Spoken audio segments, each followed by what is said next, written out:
Merkel Media. This was all circulating around the base that a giant had been killed, but no one was supposed to talk about it. I saw 3 long, bony fingers reach up underneath the door, curl up to grab it, and then disappear. When he came over to me, dude, he slithered over to me. And this giant comes out of the cave and they're all frozen. And he starts running and firing at this giant. Well, the giant moves. He's got a spear in one hand and he's running really fast and spears Dan and holds him up like this. Somebody yells, shoot him in the face, shoot him in the face. They basically decapitate him. Got closer. When he got about 15 yards away from me, I raised that 12 gauge and I blowed his head off. I feel something pulling at my leg, and I look over and there are 2 small gray entities pulling at me. And they're literally, I'm getting pulled off the bed. I reached my hand into this bush and I touched air.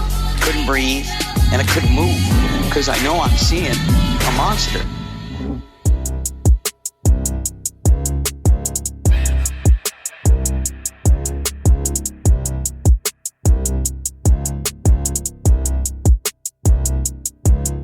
Yeah. Welcome to the show, everybody. You're listening to The Confessionals. I'm your host, Tony Merkel. Thanks for being here. If you have a crazy, wild experience you want to share with me on the show, go ahead and shoot me an email. My email address is theconfessionals@theconfessionalspodcast.com. That's theconfessionals@theconfessionalspodcast.com. Or go to the website, theconfessionalspodcast.com, hit the contact section, and you can reach me that way as well. Either way works for me. Just get a hold of me. If you want to hear more shows on a weekly basis, go to theconfessionalspodcast.com, hit the join button, and become a member, because there you'll get access to all the exclusive content. The Thursday shows, the Tuesday shows ad-free, and the Tuesday show overtimes, all available to members on the website and on the Castos app. So if that interests you, go to confessionalspodcast.com. That's theconfessionalspodcast.com. Hit the join button and become a member today. And if you want to stay safe and prepare yourselves, friends, go to preparewiththeconfessionals.com. That's preparewiththeconfessionals.com. There you can get yourself emergency supply food and survival gear. I was actually on the website earlier and I just saw that it really is a website where they offer emergency food. But if you're a camper, a hiker, you're going to love this website because it literally offers everything you would need just to survive on the trail. And that's what kind of hit me. I was like, this is a very practical website, not just a doom and gloom emergency website, because, you guys know how I am. I tend to think pessimistically about the future of the world. So maybe that comes out in the messaging. But this website is actually a great website for anybody looking just to have the survival gear when you're out in the wilderness, when you're hiking the trails, going off trail, hunting Bigfoot. You're going to want the fire starters and things like that. And we offer all that kind of stuff, water filtration, right there on the website, preparewiththeconfessionals.com. Also, friends, we are going to New York to the Shanley Hotel on July 1st through the 2nd. It's the Spirits Are In tour. Not just anybody can come. You got to sign up to be an exclusive VIP traveler with me for over 24 hours. We're taking a bus up to the Shanley Hotel. We're going to stop at Sleepy Hollow and a lot of other cool places on the way up and the way back. It's going to be awesome. We're staying at the Shanley Hotel. Now, the Shanley Hotel is a very haunted hotel. They make you sign a waiver before you stay there, acknowledging how haunted it is. And we're going to spend a night there at the Shanley Hotel. Lots of great food on the way up and the way back. All food, travel costs, lodging, everything's included in the ticket price. If you want to come on this exclusive trip, there are a few more seats left. You got to contact Creed and Jen at Educated Wanderer to reserve your spot today. Email them, travelgrouptours@aol.com. That's travelgrouptours@aol.com. Or you can call them at 973-513-9001, or check out their website, educatedwanderer.com, and they will hook you up with the spot on the bus to ride with me and all the other listeners up to the Shanley Hotel on July 1st through the 2nd. All right, friends, last but not least, I am going to Paris, Tennessee on August 13th for the first annual Dogman Cryptid Conference. Now, this is an event that is being pulled off by Paranormal Roundtable with Josh Turner. They are having Ken Gearhart host the entire event, and there's going to be a lot of great speakers there. Jody Cook, Barton Nunley, Steve Stockton, obviously Josh Turner, Ron Murphy, Nick Redfern, Kumbo Baker, and of course, I'll be there as well. If you want to get your tickets right now for the first annual Dogman Cryptid Conference in Paris, Tennessee on August 13th, hit the link in the description below and it'll redirect you to the page where you can purchase your ticket today.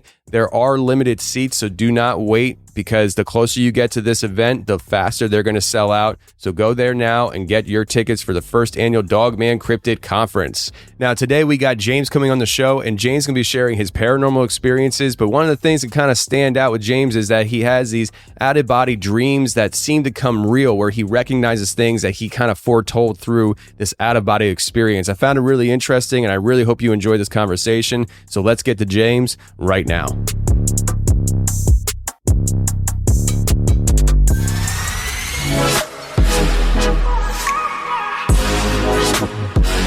All right, today we got James on the show. James, how you doing, man? I'm good. Thank you for having me. Thanks for being here, man. Thanks for being here. Fellow podcaster, author, awesome stuff. Let's actually get some promotion going right now before I forget. Let the people know about your books, your fictional and non-fictional, and the paranormal podcast. Yeah, well, my books I've been writing since I was a teenager, and the books, the main two that are fictional that are available right now are they're called The Red Lake Entity and then From Unknown. Excuse me. And they're a mix of paranormal plus science fiction. And so it's kind of a different genre, I think, but a lot of fun to write.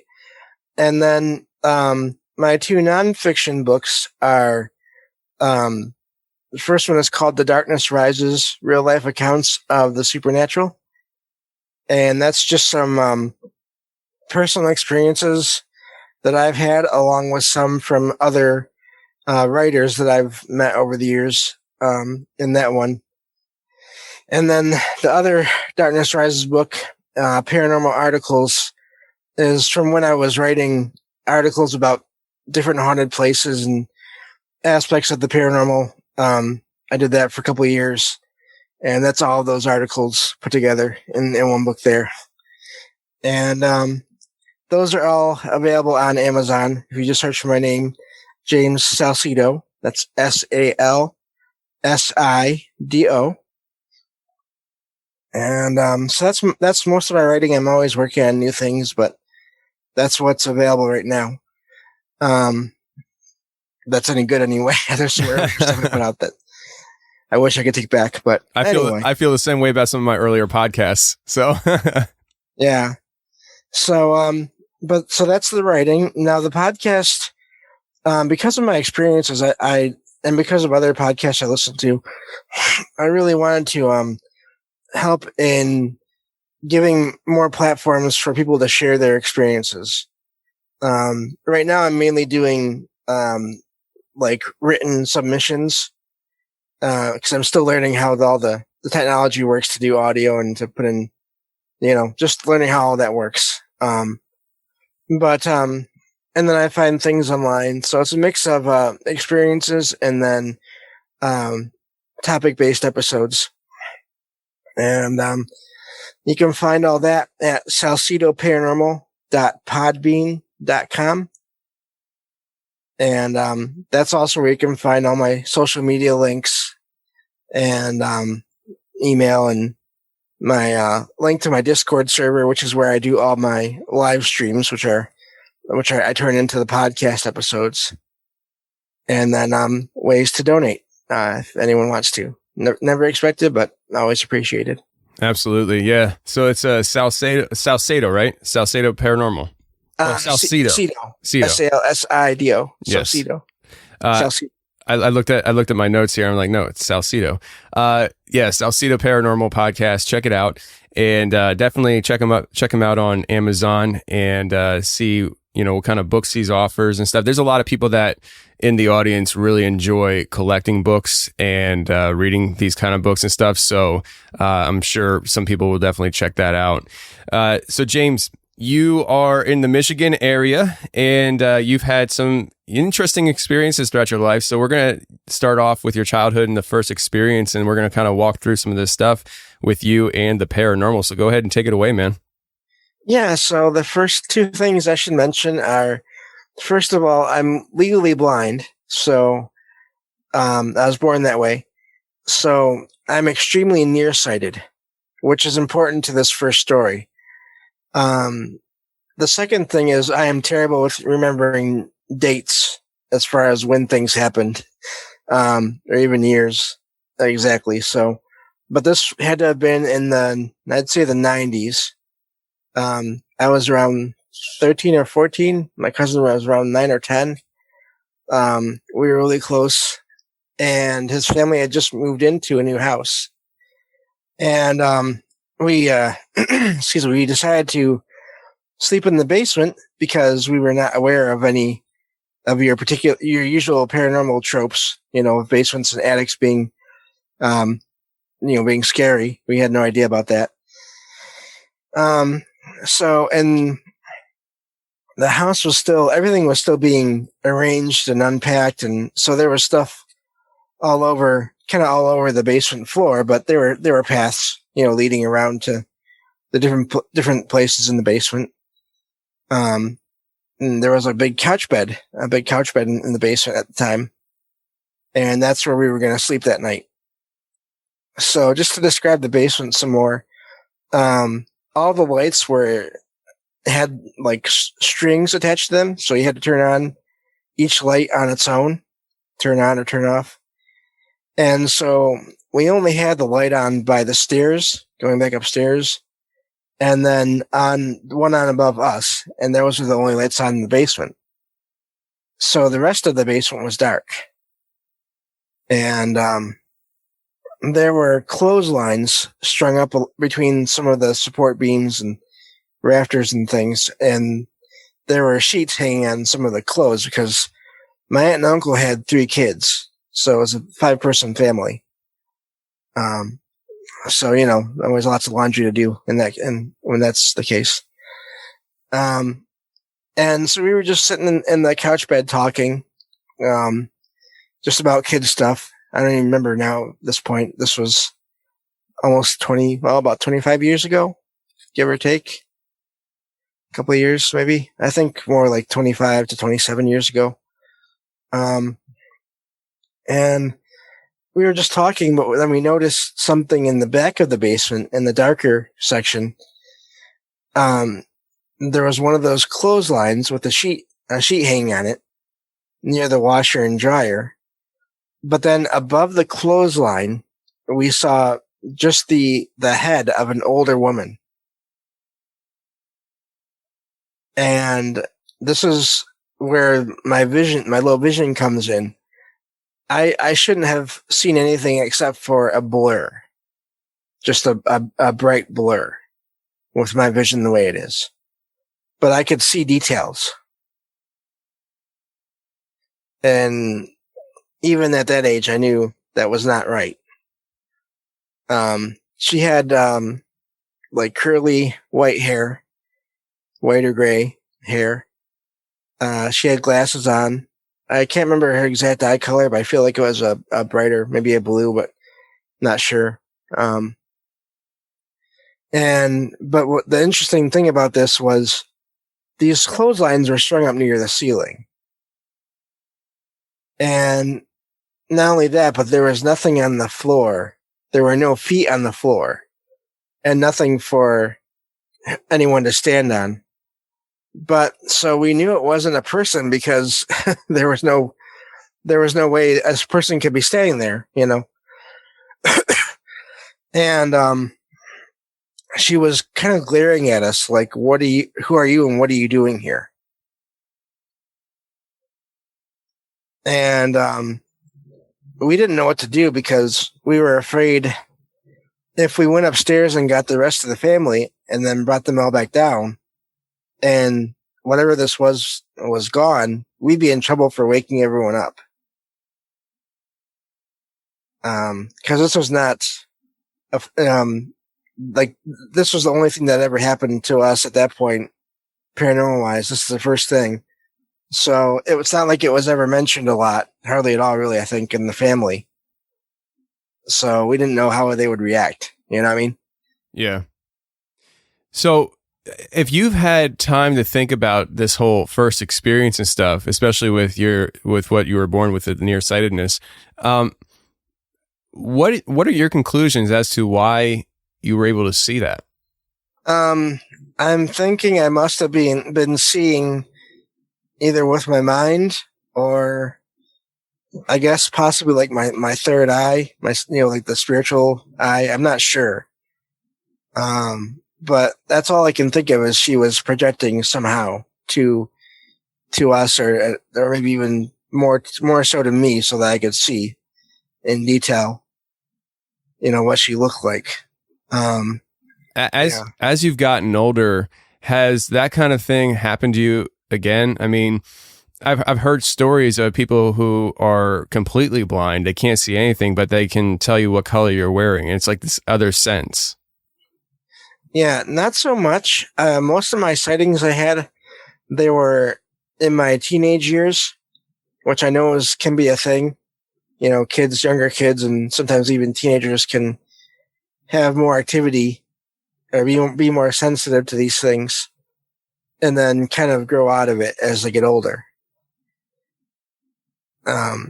So yeah, I don't know. I don't feel that whoever this was evil, but of course, when you're a kid, you're not thinking about that. It's just scary, Yeah.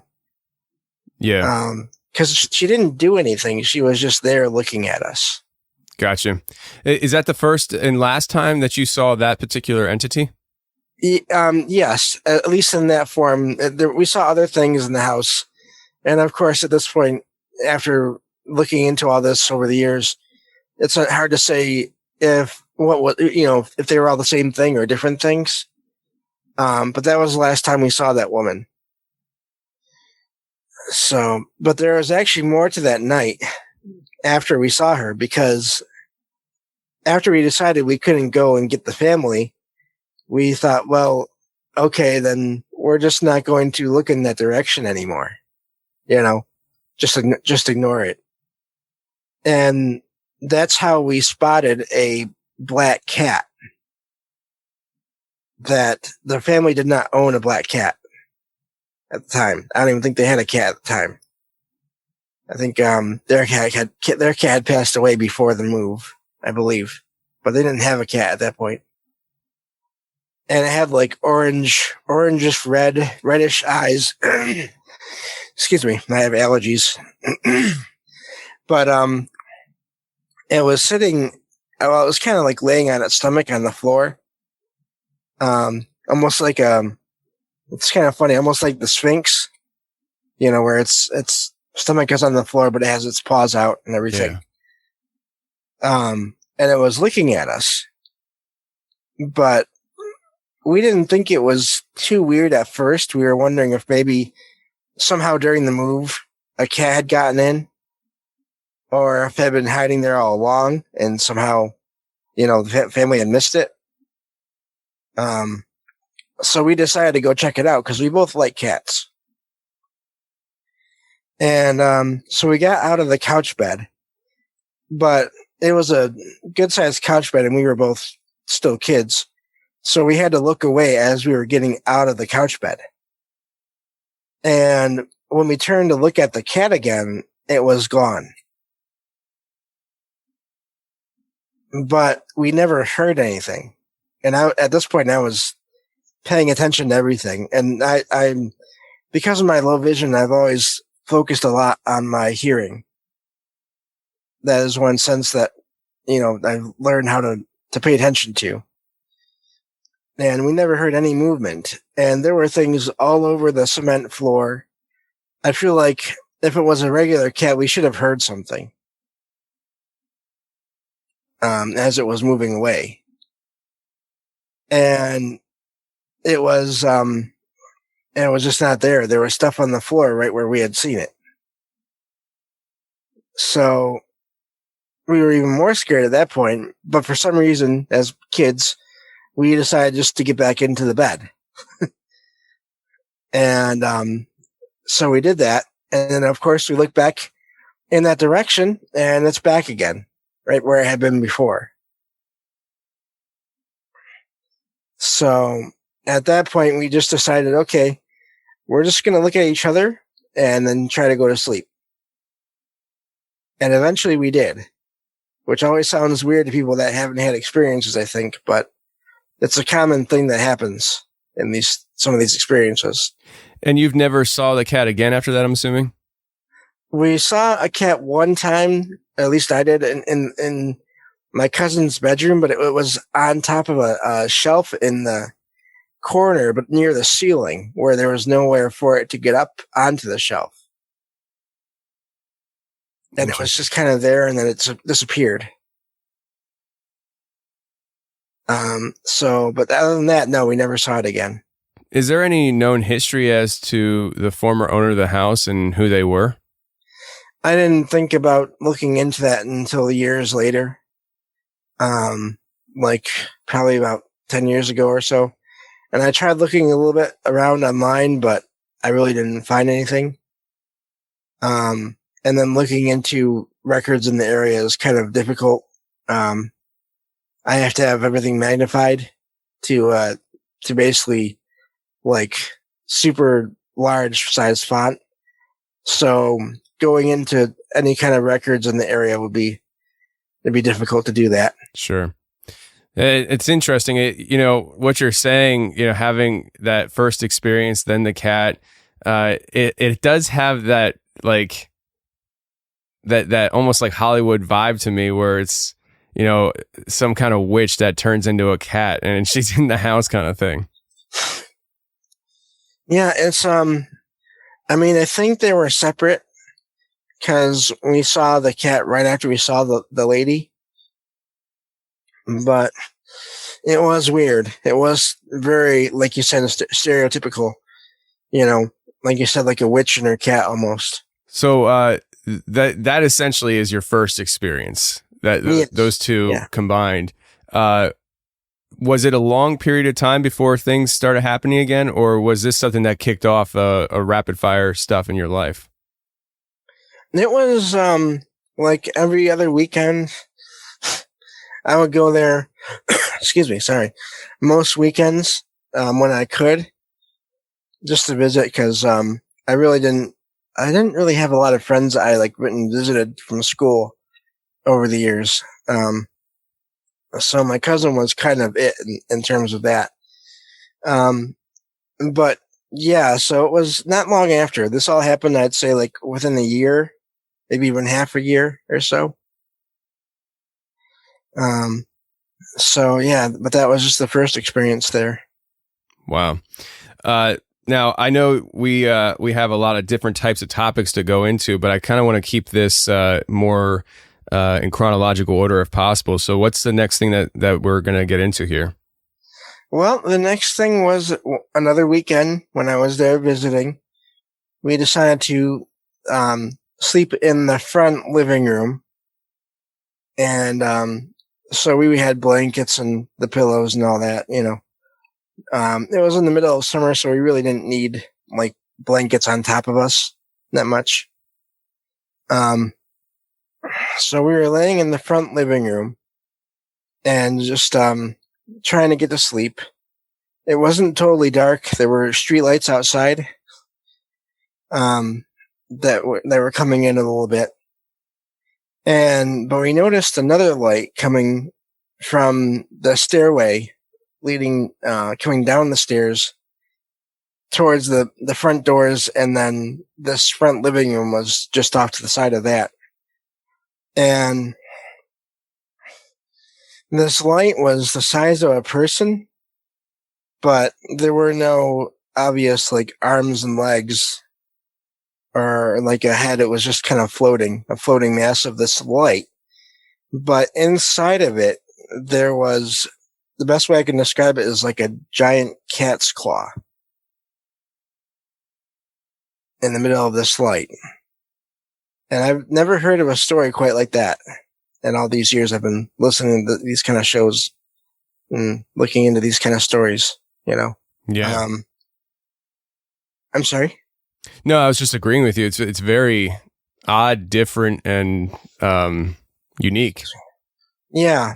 So it came down the stairs, and then it came into the room that we were in, and it was basically right by our feet. It floated right by our feet, and then around us and around my side and past me into the dining room, which was in back of that living room. And I didn't like not being able to see where it went. And at this point, I was a little curious because I didn't get any feelings from it. Not like the way we kind of did from the woman. I could tell that the woman was, the lady was angry, somewhat angry, but this didn't give off any, emotions. So I watched it, and it floated through the dining room, including the dining room table and chairs. And then out through the back wall, which had a window in it, and then out into the backyard. And it had to be floating in the air several feet because the house was a little bit raised, from the ground. So like half a story, maybe, I'm not sure, but it floated away. And, that was I saw that twice, but that was the one time my cousin and I saw it. And then that was it for that night. Wow. So there's the cat thing again. There's definitely obviously a pattern here developing and stuff. Very curious as to what this whole cat thing means in these experiences. Yeah, I don't know. The other time I saw it was a little more frightening because we were sleeping in my cousin's room this time, and he had like one of those bunk beds that has a space for a table or like a desk and a chair underneath it. And I was sleeping on the floor in the blankets under the bed. And we had the door closed because there were other people in the house and everything.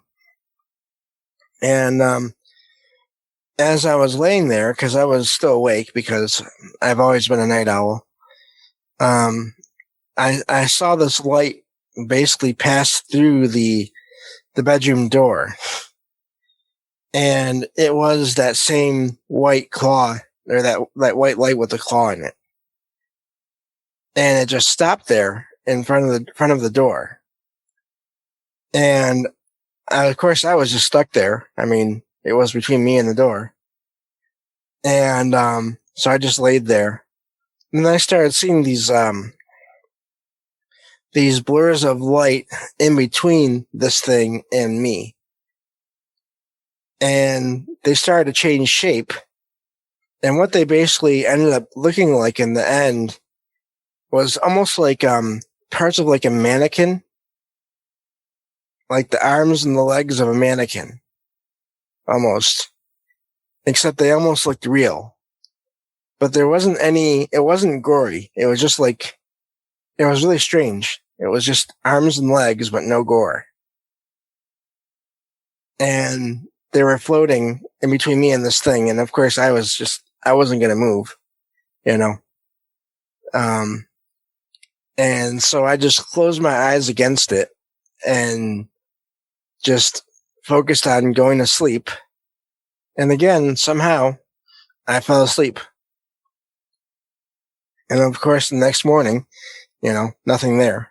Now, is this a similar situation when you're seeing this light with a claw in it that you had with that lady, where it's almost like it's more projecting into your mind than not because of your condition? I don't know, because it was close enough where I could have seen it. It was like right at the end of by my feet. So I don't know for sure if that was the case or not. Okay. It's really interesting. And this all happens in this house and stuff. I'm surprised you didn't stop going back. Well, again, it was just, that was my one main friend at the time, and we had the same interests, and I don't know. It's just, I think a lot of it was just trying to forget those things too after they happened. But then also, just as they happened, I think we just started to get used to them a little bit. So, and then really that was the last sighting of anything in the house. Everything else from then was sounds. So it's interesting because you have that perspective as far as why you kept going back. And I had just had a guy on the show recently that he was on a side-by-side with his girlfriend, had a Bigfoot experience where actually he didn't have it, she had it. And that evening she broke up with him. So I've heard that too. I've heard experiences they can divide people like that.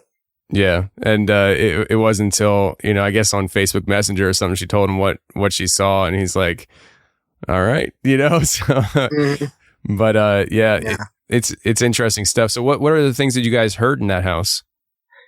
Well, it started off mainly with we would be upstairs on the second floor in the middle of the day, and there'd be no one else in the house, because this is as I was 14, 15, so it wasn't as big of a deal at the time, at least in those days anyway, for us to be there ourselves.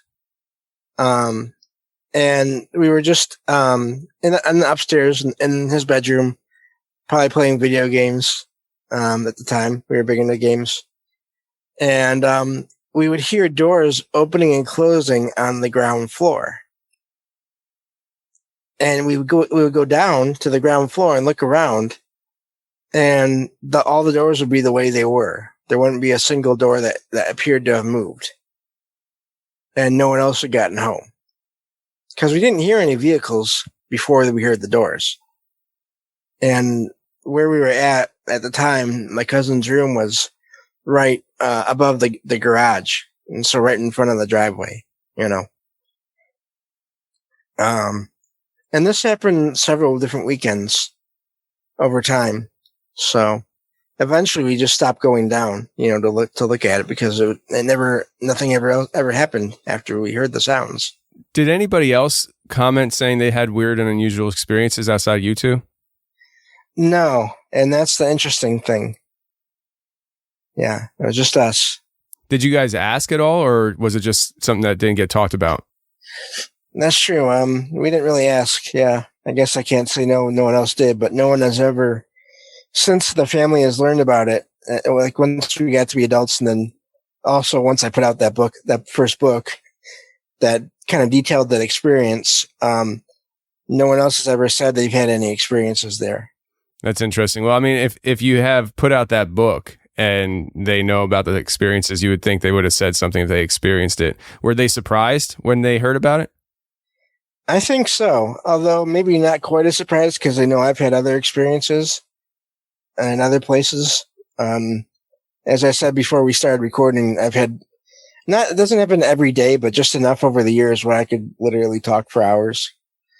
So yeah, it's one of those things where they're probably like, yep, that's James. That's James. Yeah, yeah, it is. I mean, to this day, I still have things that happen in my apartment here and there. So I could go into that in a little bit, but there was one more experience in that house that we had, and then after that it seemed to quiet down. So I'll just go into that, and then we can move on from there. But we were sitting in that front living room again, middle of the day. Back then, my dad was into collectible sports cards, and we were sorting them out. I'm not sure how or what we were sorting, but we were in that front room looking at all the cards and everything, and we heard a bump or a knock on the underside of the floor, near one side of the room. And at first we dismissed it. We thought could be plumbing or, something settling or whatever, in the house. So we kept on talking, and then it happened again, but it had moved a little bit away from the side of the room. And again, we kind of dismissed it. We were just thought, well, that could still be the house, And it happened a couple more times as we were talking. And at this point, we were starting to get a little bit freaked out because every time we heard one of those sounds, it was a little bit louder and a little bit closer to the center of the room. And finally, the last one, it was really loud, and we felt the floor like shake or vibrate beneath us. And we decided we were going to go outside and wait until someone else, again, we were there alone, until someone else got home before we went back in again. And that's what we did. And once we went back in there, everything was fine. But now I think about it, it does seem like there was something or someone there really trying to get our attention for some reason. Yeah, it seems like something was trying to get your attention specifically, I mean, yeah. Especially since the odds are nobody else really had an experience, and it's just you two. It seems like it was a targeted thing. Now, did he ever mention about having experiences when you weren't around? No, I don't think so. And I don't think he ever really has had many outside of that house. So I think it could have been more. I'm glad I didn't realize this at the time, but I think it could have been possibly more pointed at me. If I had known that back then, that would have been even worse. Seriously, yeah. Wow, that's interesting. So yeah, it does seem like you're the common denominator in all this. Mm-hmm.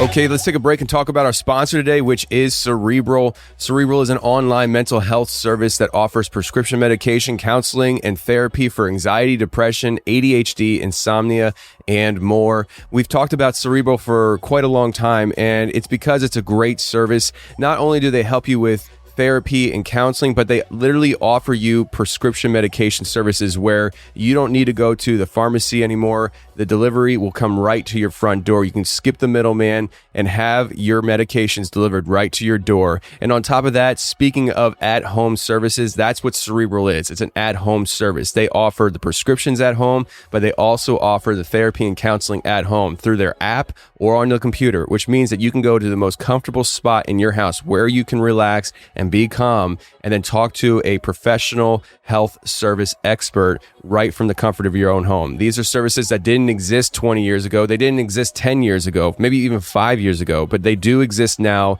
and they are helping tons of people out there. And for our listeners of this program, you can receive 65% off your first month of medication management and care counseling at Cerebral.com/Tony.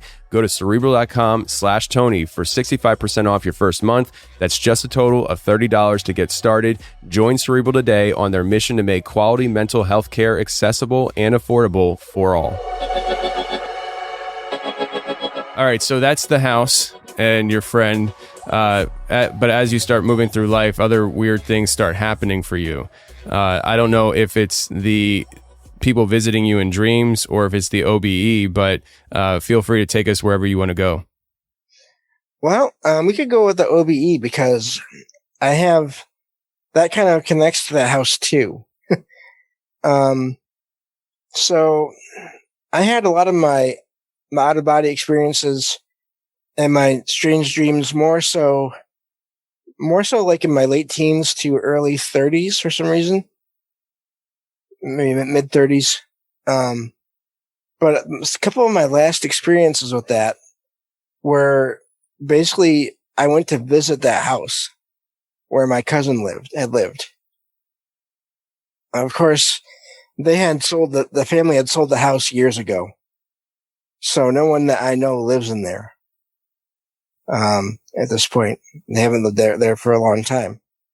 And what's interesting about that is those times that I ended up in that house in my dreams and an out of body experience, the furniture was always different, or there was one time where there was no furniture at all. So I feel like I was somehow visiting that house, like basically out of body, and I was seeing the furniture of the current owners. And then another time I went there, it was basically empty, maybe even between owners or something. So your OBE then is almost like not just, it's not contained to the present time, but it seemed like it was more futuristic as well. Well, I don't know if they were, and they could have been real-time experiences where I was just traveling there out of body at that moment. Because one of the times I went there and I saw furniture I didn't recognize, I happened to be sleeping in the middle of the day, and in the stream, it was the middle of the day. So I don't know, but yeah, I had experiences of being in the upstairs in the bedroom. That was the one time there was no furniture. I had another one where I was in the basement. And what's interesting about that one is there was stuff in the basement, and I remember, I don't know how this could be, but there were these paper bags on the floor just full of random things. And I actually reached down because I saw like a card, like a holiday or present, or like a birthday card or something, an envelope for that, and I picked it up in the stream. And I started to look at the card and take it out of the envelope, and then basically I woke up not long after that, like everything faded. And that was not a memory. That never happened. So it wasn't like you were just pure dreaming, is what you're saying. Yeah. Okay. Now I had several, a good 2 or 3 times where I ended up in that basement, and it felt real every time. And then one time I even remember I went up the stairs slowly, and I could hear people talking on the other side of the door. And I don't remember what they said now, but like just off in the distance, I could hear people talking, and it wasn't anyone I knew. So I feel like I went there a good 4 or 5 times total over the years. And I'm assuming, because you didn't mention this, but I'm assuming that this was not something that you were doing on purpose, like some people do. Yeah, no, I've never, every experience that I've had with the dreams, whether it's out of body or visits from loved ones, it's all been it just happened somehow. I don't know how. Interesting. Yeah, I don't know how all that stuff works. I mean, I've talked to, several people who've had, experiences with out of body stuff. And, over time doing the show, you start getting ideas and thoughts as to how, maybe things operate, never putting it in stone, but just getting general ideas. But when it comes to out of body experiences, astral projection, like I have a very hard time wrapping my mind around it as to how it all works, because like, is it the soul leaving the body? Is it the consciousness? Is that the same thing? There's so many questions that I still have for that. Oh yeah, same here. And it is interesting to me that in all my experiences, I think I've only had one where I wound up in the place where I was living. Like, you would think I would have more out of body experiences of me just getting out of the bed and realizing, or seeing my body or whatever, as some people have, experiences with that. I never had that. In these experiences, I was always somewhere, outside of my home. So I don't know how that works.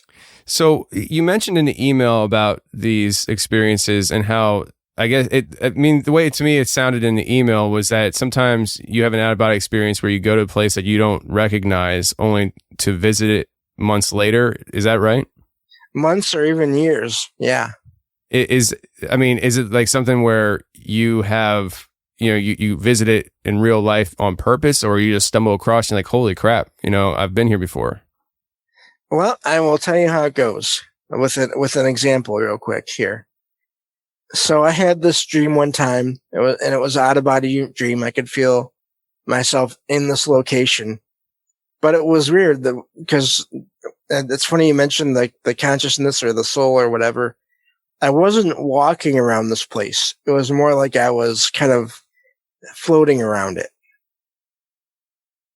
And it was just like almost like a lobby or a lounge.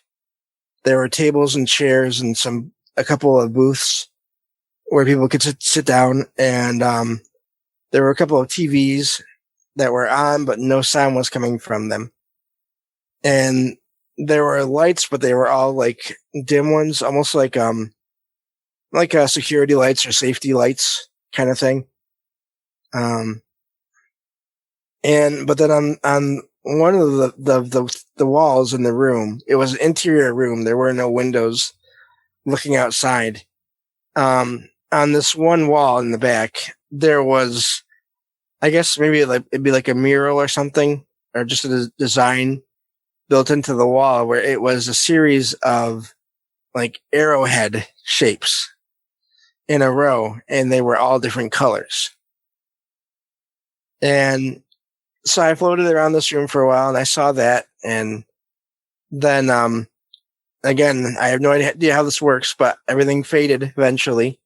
And that was how the dream ended. So years later, I went to this training center for people with low or no vision, excuse me, where you could learn different skills so you could live independently with your vision, whatever it may be. And it wasn't that place, but this one day we went on a trip, a few of us, to this, like a trade school, kind of a college thing, and just to take a tour of it to see if we might be interested in that. Well, so we were on this tour, and we walk into this room.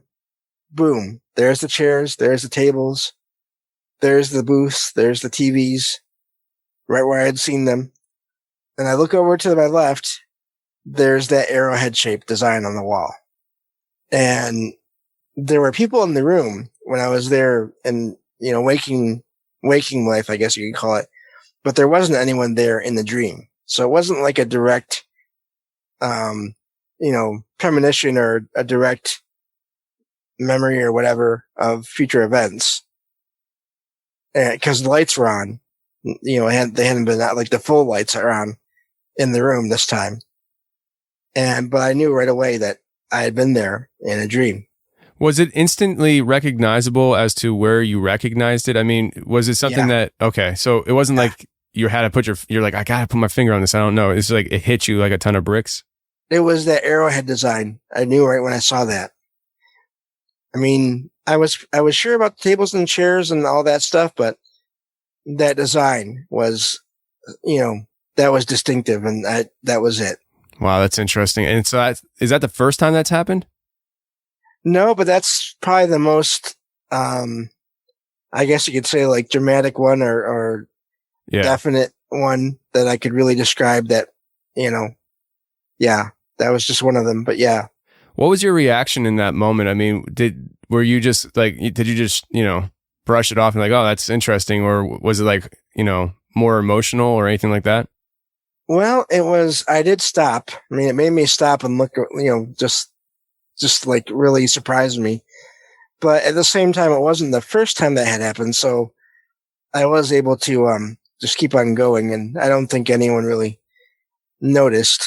And I mean, this was way before I started doing anything with, like getting involved in the paranormal community. So then the people I was with, they didn't know me very well, so they wouldn't have known, you know, what I was reacting to. So, but yeah, I was definitely surprised, because I don't go looking for these things to happen, you know what I mean? Or expecting them to, or I don't know. I take experiences as they come, but like, I'm not looking for them. Yeah. So you're not a ghost hunter or anything like that. You just somebody who has experiences and you kind of document them as you go. Yeah. I mean, I've gone on a couple of, excuse me, a couple of, public investigations with a team, like for events, you know, to raise funds for historical locations. But like in general, no. I mean, I would kind of like to, but logistics, it would not be easy to do. But even then, I like to be careful too. Yeah, I understand that. It's one of those things where I think a lot of times people that go through these things that you go through, they have those different directions that they take after, post the experience and stuff.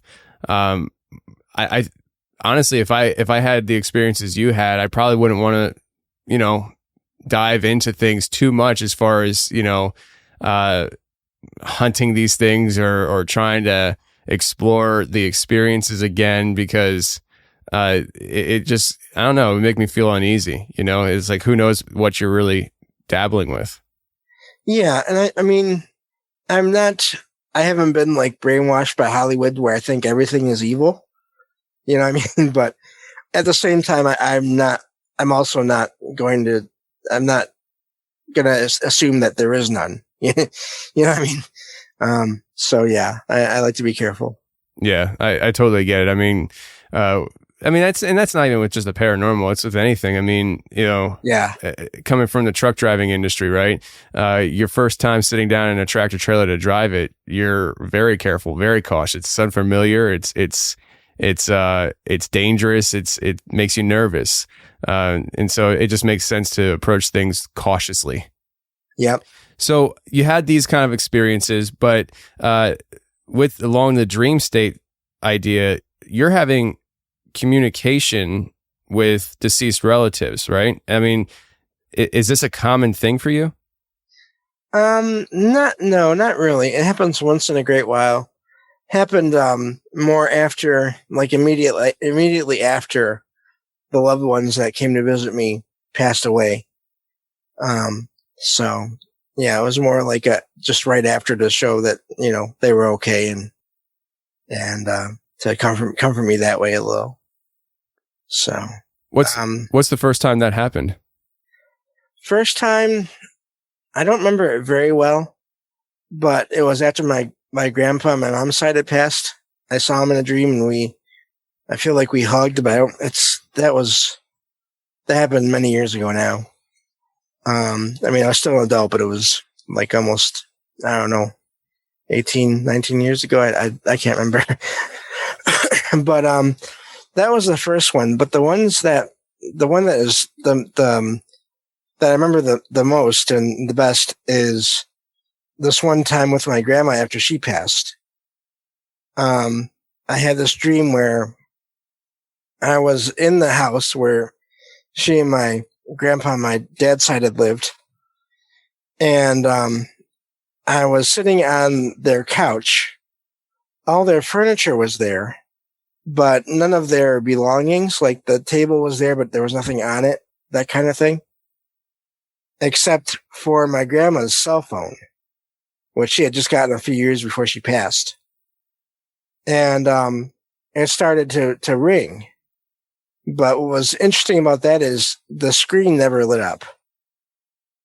But somehow I knew to pick it up and put it next to my ear. And I heard my dad, who was very much alive, he said that we're almost there. We'll be right there.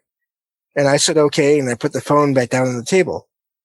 And again, most of my family, or several members of my family, walked into the house. All of them are still alive. It was like they were just, they were part of like a play in a way. You know what I mean? They were just kind of like images and sounds. But then after that, in the middle of this, all my family, my grandma walked in to the house. And, now in life, she had to use a cane and sometimes a walker in her last years. But in this dream, she didn't need any of that. And she felt real, whereas everything else didn't. And she was smiling and she just walked into the house and we all went into the kitchen and dining room area and she sat down in her favorite chair and, just looked around at everybody and looked at me and looked around at everybody it was her. And, I felt relief, and that she wasn't in any kind of pain. She wasn't dealing with any of that. And when she looked at me, I could feel it, So that happened not long after she had passed. And so that experience, do you think was more meant for you specifically, as in like it happened because the comfort needed to come your way? I think so. Cause I love all my family, but I was very close with my grandma. So yeah, I think so. That's interesting. Yeah. And so you said earlier that this kind of tends to happen shortly after somebody passes. Was there any situations that's not the case? Well, she has come back a couple times to visit me. Once, kind of funny story about my first book, my first paranormal nonfiction book. When I was making it, I was still very new to independent publishing, and I didn't know how everything worked. And there were, problems in getting everything ready and getting copies before I was going to have a book signing in a place near me for this book. And I didn't have the copies yet. And I was really worried that I wasn't going to get them in time, And, I was literally sitting there thinking about this one day, and I kind of dozed off, and I felt her hug me as I was sitting there in this chair. And it was just a feeling like everything's going to be okay. It'll all work out. And it did. The copies came a lot sooner than they should have, given when they were ordered and everything. And, I feel like maybe somehow she saw to it that I got those in time. Wow. Yeah, I've never had an experience like that. And sometimes when I hear other people talk about them, I get a little envious in the sense that I really miss my grandfather. And yeah. I kind of, sometimes I wish I could have some last words with him, because in the moment when he was passing, the night he died, I was there, and I'd left before he passed, but I'm sitting next to him, and he was, fighting cancer. So, if anybody's seen anybody on their last legs with cancer, they're just a vegetable. And, I was holding his hand, and he was, squeezing my hand almost just the best way he could to communicate. And in that moment, I just, I was in my early 20s, and I didn't know what to say. I didn't know. It was my first time ever losing a loved one. And so sometimes I wish I could go back in time and have some of those last words with him that I didn't have in the moment, but, it is what it is. Yeah. I wish I knew why some people get those experiences and others don't. I totally understand, where you're coming from there. Well, I think it might be the type of person, to be honest with you. It seems like throughout the pattern of the show, there's people that really just seem to have a life that is more open to paranormal experience than other people's. The experiences that you've gone through. We're talking about seeing and hearing things that probably shouldn't be there. Having out of body experiences, having these experiences with deceased relatives. Those are three things that I've never had experiences with, really, And so, I don't know what it is. Some people venture into the more physical side of the aspect where, maybe it's a blood type, but I don't think it is, because I think that simplistic answer would show much more of a pattern over time than it has already. Right. Yeah, I agree. So, all right, man. Well, listen, these are some of your experiences. Moving forward in your life, do you have a feeling that any of this will ever subside, or you think it's just going to be popping up randomly throughout the rest of your life? I think it'll just be random. I have noticed that I haven't had nearly as many of the out of body experiences over the years. Those seem to have quieted down. I don't know why. I'm still as interested in all this as I ever was, but I'm also okay with that in a way. again, it goes back to not looking for all this to happen. But yeah, I mean, and I still have things happen here and there. Mostly what happens for me now is random sounds in my apartment where I live now. And that's a whole, my apartment is a whole other story.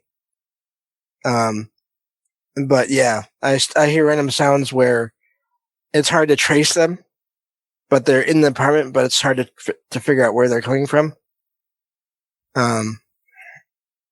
So it's mainly sounds and feelings here and there now, more than sightings. It's interesting. So you're having these experiences in your apartment and stuff, and it's just kind of, I don't think I asked you this earlier. Do you think that maybe your physical condition with your eyes has positioned you to have these experiences more throughout your life, either because of your developed sensitivities with your hearing, or maybe an attractiveness from the quote unquote other side?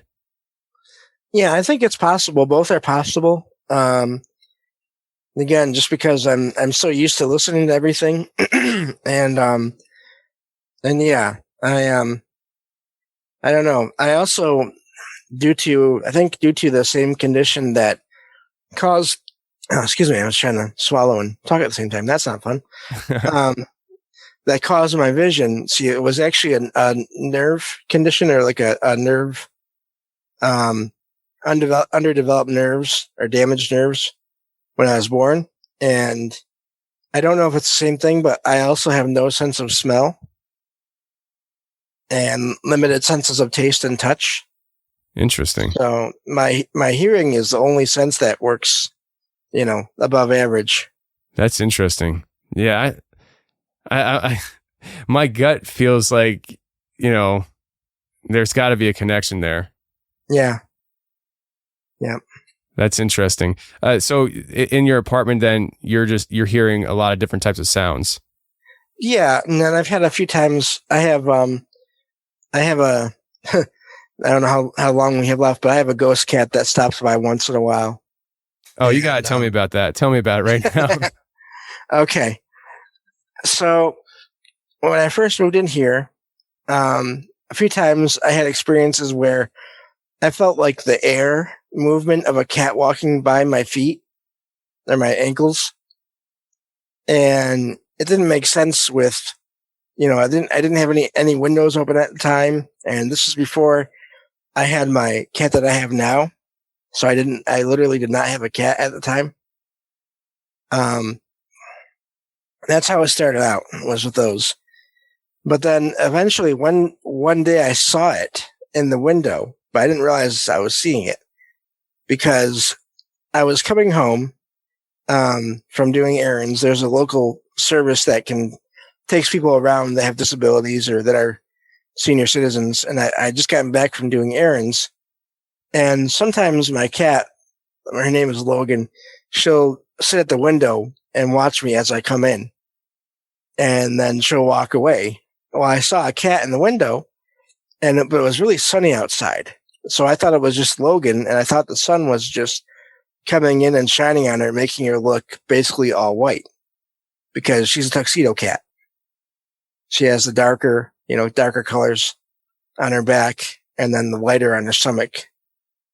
And so I opened the door and I saw this cat walk behind the door, which Logan will do sometimes. But then when I opened the door and walked in, there was no cat behind the door. And so I walked in and I closed the door and I moved further into the apartment. It's not a very big apartment. And Logan was asleep on the rocking chair. So she had not moved. And what I saw was it was like a white, fluffy white cat. And it had like blue eyes. And I saw this thing again one other time, again in a dream of some kind, where it was just like sitting in front of me. And I had fallen asleep in my chair. And what was interesting about this is I started to wake up and I felt something sitting on me. Well, it was Logan. She was actually sitting on me, which once she got to be older, and she was an older cat at this point, she didn't do that. She only did that as a kitten. So it was highly unusual for her to be sitting there on top of me like that. And then, of course, once I woke up, she jumped off, Of course, pushing into my stomach as she did so. So that was unpleasant. But so, yeah, I saw her those 2 times, or this cat these 2 times.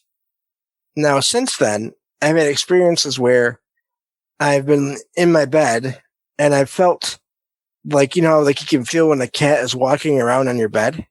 Yeah. I had that happen, but I knew it wasn't Logan because I never felt this cat jump on or off of the bed the way I can feel when Logan does that. There's a big bump or a shake, and then they start walking around. But this was just the walking around. And of course I kind of leaned up or sat up a little bit and looked all those times, and there was never anything there. And Logan was not anywhere near the bed. That kind of reminds me of the idea of people having these, I don't know what you can call them, but these experiences where they feel the people sitting down in the bed, only it's a cat for you. And it's because the cat has been there your whole life. It seems like whatever this entity is resembling a cat, it seems to just be with you everywhere. Yeah, I don't know if it's the same one as that was at my cousin's house. I'm not sure, but because this one, when I saw it, it was white, and then the one at the house was black. But it is interesting. I've always been drawn to cats anyway, even as a kid, and yeah. And even now, I'll have times where I'll hear like the sound of like sometimes Logan will try to get into my kitchen cupboard, like the cabinets. She'll nudge the door open a little bit and just sneak around in there. But there have been a few times where I heard that sound, but then I look down and Logan is right by me, so it's not her. And I've never really had problems with mice in this apartment. The complex is pretty good about not letting any of that happen. Yeah, I need to borrow your cat because I got a cat and we still get mice all the time. Oh no. Drives me nuts. That's another story, but it's interesting, man. It really is. And it sounds like it'd be a safe bet to say that you're probably going to have more cat experiences moving forward. Oh, I'm sure. And it's funny because that's just one of the things that I've had happen in this apartment. I've had a bunch of other stuff, but like I said, I could go on for hours about that. So maybe we can, if you want to do this again sometime, we can save that for another time. Sounds wonderful, my friend. Sounds wonderful. I do appreciate you sharing these experiences on the show, man. It's been interesting.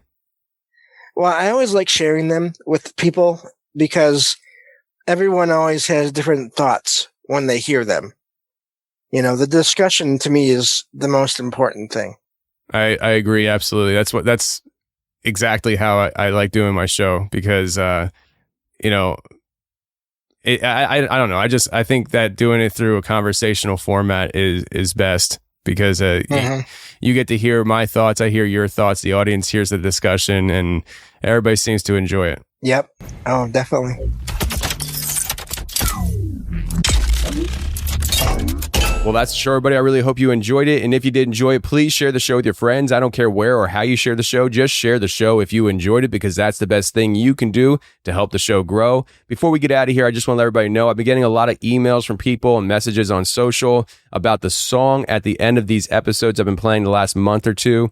It is Joel Thomas. He is a member of my team for these documentaries I'm doing, and he makes fantastic music. And all you got to do if you want this song is look in the description of this episode. I've been posting it there. So all you got to do is click the link for Apple, Spotify, or YouTube, and you can get that song and all his other music as well. Until next week, friends, stay safe, take care, and remember, the truth will set you free, but first it'll piss you off. Bye.